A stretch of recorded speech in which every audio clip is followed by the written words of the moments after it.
as we're 1 year away from 2024, does anyone still think that Joe Biden is going to be the Democrats' best option for 2024? Um, that's going to be a wait and see thing. Now, now for many months, the conventional wisdom has told us that Joe Biden would be the strongest candidate to defeat Donald Trump in 2024 because he did it before. Now, that claim has always rested on shaky ground. After all, Trump was the ultimate symbol for the status quo when he lost in 2020, as Joe Biden would be in next year's election.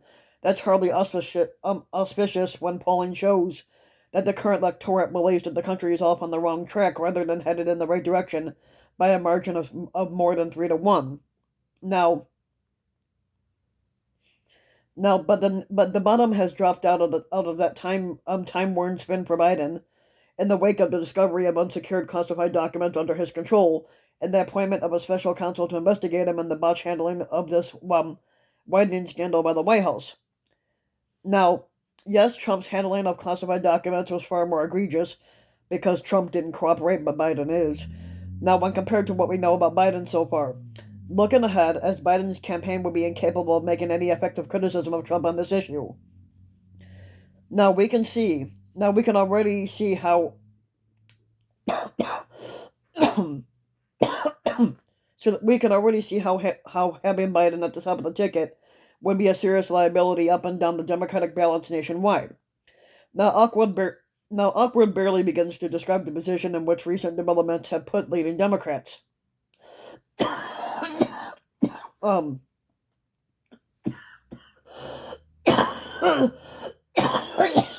um. Now, an early preview came just a few days ago when Representative Pramila Jayapal, who's the chair of the Congressional Progressive Caucus, had appeared on and she appeared on CNN and she did the best that she could, or just about any other Democrat could do under the circumstances. Certainly, there's a political problem for all of us as Democrats.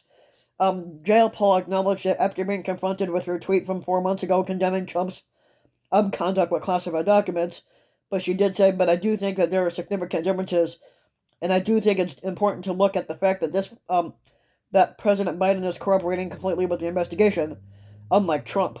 Later in the interview, Jayapal said that there are significant differences. It doesn't take away my concern about the overall situation, but I do think we have to continue to look at all the facts. As more and more facts emerged over the weekend, the situation worsened for the parties currently hitched to Biden's star. Now, under the telling headline, like the headline read, Biden missteps on secret papers create self-inflicted crisis. Bloomberg reported that the decision to wait more than 2 months until after the midterm elections to disclose the initial discovery of the classified documents has fanned criticism of the president's commitment to transparency that has only grown as Biden and his team stumbled through the subsequent week. Expanding on its big type subhead, the drip of incomplete information suggests his attempt to cover up, the article added. Statements by the president, his lawyers, and his spokespeople that admitted key details, including information later revealed in news reports, or subsequent statements, intensified the impression that the White House has something to hide, which they don't.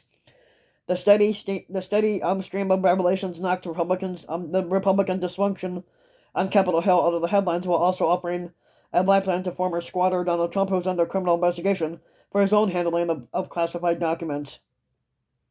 Now, one of the most loyally partisan House Democrats, Adam Schiff of California, he felt compelled to say during an ABC News interview on Sunday that I don't think we can exclude the possibility that Biden's handling of classified documents jeopardized national security in any way. Now, on Monday, after several minutes of defending Biden on NBC,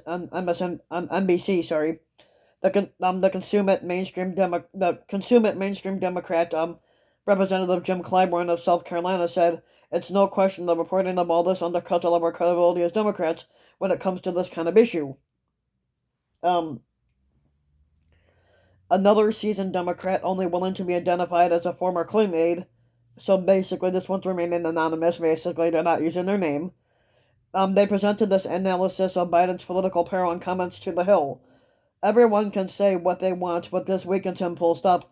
This is just one of those things that will stick around and they won't fucking let it go. Now, what does all this mean for progressives and anyone else who doesn't want a Republican to win the White House in 2024? Because I do not want them winning.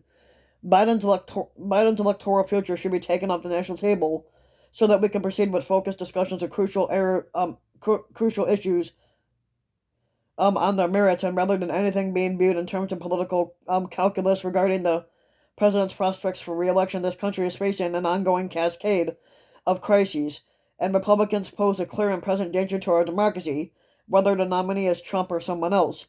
And Democrats need a strong possible candidate for the ticket to defeat them, and Joe Biden definitely should not be it. And either he will be or he won't be. So but if you like the video, you can give the video a like and subscribe to my channel, RBW King.